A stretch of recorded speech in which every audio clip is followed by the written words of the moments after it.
வணக்கம் நண்பர்களே, பேல்ஸ் பால்சின்னு சொல்லிட்டு ஒரு டிசார்டர் இருக்குங்க. இது என்னன்னு சொன்னா முகத்துல தான் பாதிக்குங்க.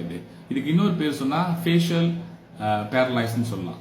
சோ இது என்னன்னு சொன்னா நம்மளுடைய முகத்தில் உள்ள தசையை கண்ட்ரோல் பண்ற நரம்பு பாதிக்கப்பட்டு, ஓகே, அதனால வந்து நம்மளுடைய தசை பகுதி வந்து இந்த ஒரு பகுதி தான் நடக்கும். ஒரு பகுதி இந்த பகுதி அல்ல அந்த பகுதி, ஏதாவது ஒரு பகுதி தான் நடக்குது. அந்த தசையெல்லாம் வந்து அப்படியே விழுந்துருங்க. வாய் வந்து கோணையா போயிடும். நம்மளோட ஐலிட்ஸ் இருக்கு இல்லையா, கண் இமை இருக்கு இல்லையா, நம்ம கண்ட்ரோல்ல இருக்காதுங்க. ஒண்ணு வந்து அது கண்ணை அப்படியே இமை அப்படியே விழுந்துரும், அல்லது கண்ணை திறந்துட்டே இருப்பாங்க. இந்த புருவ பகுதியெல்லாம் அப்படியே சரிஞ்சிரும். சோ இதுக்கு பேர் வந்து பேல்ஸ் பால்சி.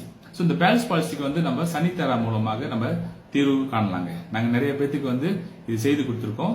அதுல இருந்து அவங்க நல்லா இருக்காங்க. சோ இது எப்படி சொன்னா, ஒரு நாளைக்கு 20 நிமிஷம் சனித்தேரா வந்து நம்ம இந்த பகுதியில வந்து நம்ம அப்படியே காட்டிக்கிட்டே இருந்து வச்சுக்கலாம். சனித்தேரா தெராப்பி செய்துட்டே வந்து செல்ஃப் தெராப்பி, ஓகே, கழுத்து பகுதியில எல்லாம் நம்மளுடைய இந்த பேல்ஸ் பால்சி ப்ராப்ளம் வந்து சால்வ் பண்ணிடலாங்க. ஓகே, சோ அதனால சனித்தேராவை நீங்க ஞாபகமா வாங்கி பயன்பெறுங்க.